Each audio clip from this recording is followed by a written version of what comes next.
Bismillahirrahmanirrahim. Assalamualaikum warahmatullahi wabarakatuh.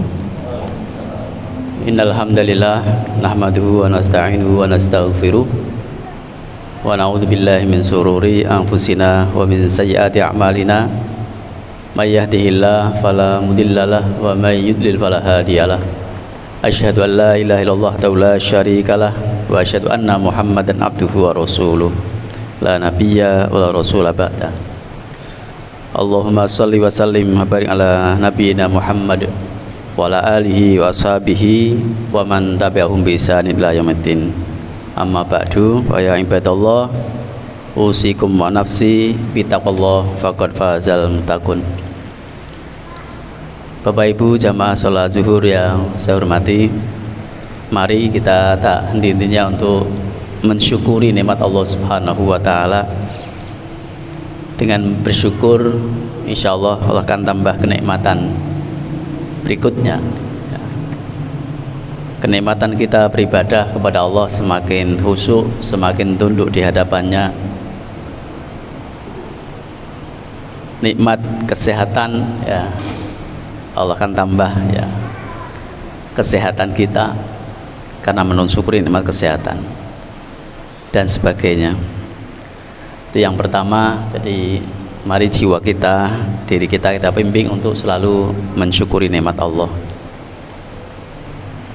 Kadang orang itu bersyukur nek dapatnya yang enak, yang banyak. Kalau sedikit itu kadang untuk beralhamdulillah juga masih sulit. Padahal sama-sama itu adalah pemberian Allah dan sama-sama ujian. Ya. Dikasih sedikit, bentuk ujiannya mau ndak tetap bersyukur. Dikasih banyak ujiannya nanti lupa kepada yang memberi.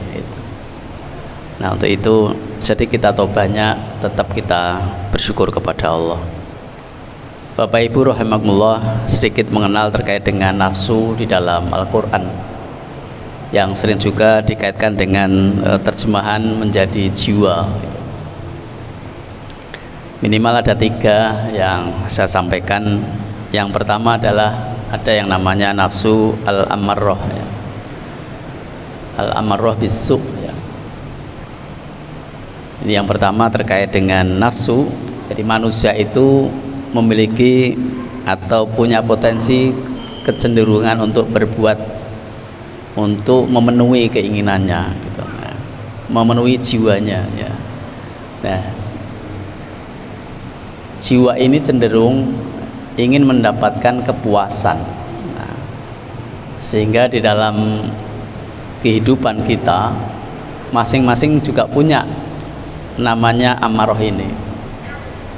Paling mudah adalah diterjemahkan nafsu yang nanti berdampak untuk bermaksiat lah gitu. Karena maksiat kan nanti banyak sekali itemnya gitu. Banyak sekali judulnya.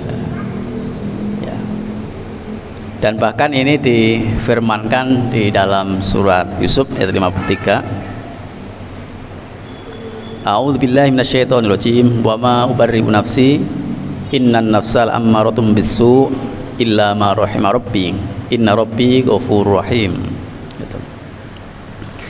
Dan aku Yusuf tidak membebaskan diriku dari kesalahan.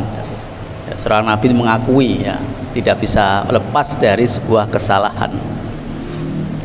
Karena sesungguhnya jiwa itu selalu menyuruh kepada keburukan.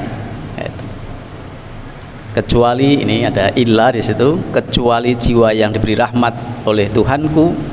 Sesungguhnya Tuhanku Maha Pengampun lagi Maha Penyayang.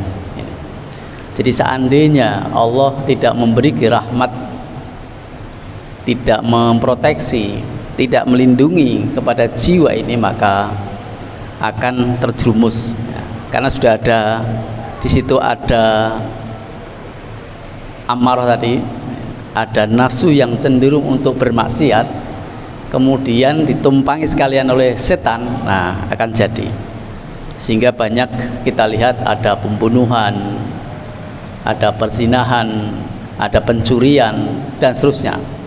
Itu didasari dengan ada dalam dirinya potensi tadi untuk mendapatkan sesuatu, tapi dengan cara tidak sesuai dengan norma. tidak sesuai dengan syariah, tidak sesuai dengan hukum Allah itu. Sehingga dia terus saja gitu, melakukan itu. Nah, ini juga pernah terjadi tadi di dalam surat Yusuf, bahkan Nabi Yusuf sendiri ya tergoda dengan seorang wanita, tetapi karena Allah memberikan rahmatnya sehingga betul-betul terlindungi dari perbuatan itu. Nah, kita kan begitu. Nah, kita ya, sering mendapatkan ini karena ada terus di dalam jiwa kita. Mampukah kita tadi pertanyaan, mampukah kita untuk bisa mengendalikan ini? Sehingga dulu waktu perang Badar, perang yang begitu dahsyatnya antara Muslim dan kafir, yang meskipun dimenangkan oleh Islam, oleh mukmin, dan itu dibantu oleh Allah Subhanahu wa taala, apa kata Nabi? Perang yang begitu dahsyat, mematikan sekian banyak orang, luka dan sebagainya, ternyata itu masih namanya perang asghar, perang yang kecil. Ada yang perang besar, ternyata memerangi hawa nafsu. Yang dimaksud nafsu tadi ini yang amarah ini ya, karena nanti akan ada perebutan ghanimah ya, harta rampasan perang dan sebagainya gitu, sehingga muncul situ. Nah, termasuk juga kenapa puasa nanti dalam rangka mengendalikan nafsu, termasuk jiwa ini gitu. Itu yang pertama. Jadi sekedar kita itu mengenal di dalam diri kita tuh ada jiwa itu, ada nafsu amarah itu ya, yang disebut tadi amarah bisu ya. Yang kedua adalah nafsu lawwamah, disebutkan dalam Al-Quran, la uqsimu biyaumil qiyamah wa la uqsimu bin nafsil lawwamah. Jadi Allah bersumpah ya dengan hari kiamat, dan yang kedua adalah bersumpah dengan nafsu al-lawwamah ini. Di dalam Ibnu Katsir itu diterjemahkan bahkan nafsu al-lawwamah adalah nafsu penyesalan diri. Di sana diterjemahkan sampai ditafsirkan ada dua, baik penyesalan kebaikan maupun keburukan ketika nanti besok di yaumul qiyamah ya. Yang baik mungkin apa, berbuat baiknya hanya sedikit, nah gitu, melihat pahalanya yang luar biasa nantinya. Apalagi yang penyesalan yang buruk, kenapa melakukan tadi keburukan, kemaksiatan, bahkan kemusyrikan. Jadi penyesalan jiwanya menyesal yang pernah dilakukan di dunia gitu. Nah, di dunia kan kita menyesal nanti kumat lagi gitu, ya. Ya. Banyak beberapa orang yang ditangkap kemudian dipenjara. Jadi, saat kalau di bulan Ramadan dapat alhamdulillah dapat kesempatan lah untuk bertemu dengan narapidana putri gitu. Yang kalau di sini kan di Bulu itu ya, ada 350 orang Pak ya. Ya. Dan banyak juga kasus narkoba gitu. Itu kalau ditanya juga mesti menyesal gitu.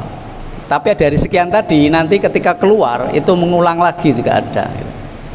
Jadi kumat lagi karena ada dorongan dari dirinya, kemudian mungkin lingkungannya itu terjadi, sehingga menjadi penyesalan. Nah, besok gitu, penyesalan tadi tidak bisa lagi kembali ke dunia ingin kebaikan, tidak. Nah, ini yang kedua, ini kita mungkin juga ada, kita melakukan sesuatu tetapi kita menyesali, segera kemudian kita taubat, kita mohon kepada Allah agar yang kita lakukan dengan penyesalan ini diterima Allah Subhanahu wa taala. Sehingga disebut nafsul lawwamah.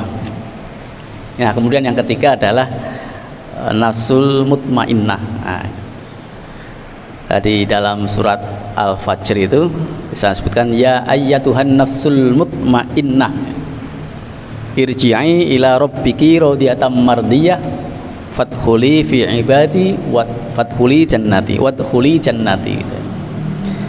Jadi sampai disebut, dipanggil hai jiwa yang tenang. Nah, itu tadi yang dua kan tidak ada kalimat hai gitu enggak. Nah, jadi yang dua itu adalah pernyataan. Jadi sampai pakai dengan huruf apa, sumpah tadi, Allah bersumpah. Tapi yang ini adalah panggilan yang indah gitu. Ya ayyatuhan nafsul mutmainnah, wahai jiwa yang tenang gitu. Nah, berarti dalam ketika kita mengikuti hukum-hukum Allah, syariat Allah, kemudian melaksanakan perintah-perintah Allah, maka akan mendapatkan sebuah jiwa yang tenang ini. Maka salah satu kuncinya adalah ala bidzikrillah tatmainnul qulub gitu nah. Jadi hatinya sudah tenang, insya Allah jiwa juga tenang gitu. Ya. Maka ada orang mengatakan ya, dan nanti dikaitkan dengan Al-Quran tadi ya, semakin kita mengingat Allah gitu, maka akan semakin tenang jiwa itu.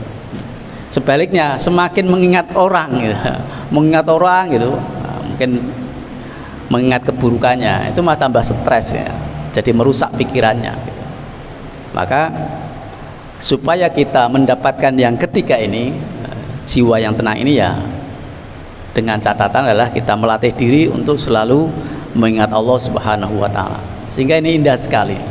Jiwanya sudah tenang, kemudian kembalilah kepada Tuhanmu, besok akan kembali ke hadapan Allah dengan penuh ketenangan, sehingga sampai di dalam Al-Quran itu, di dalam surat Fussilat itu,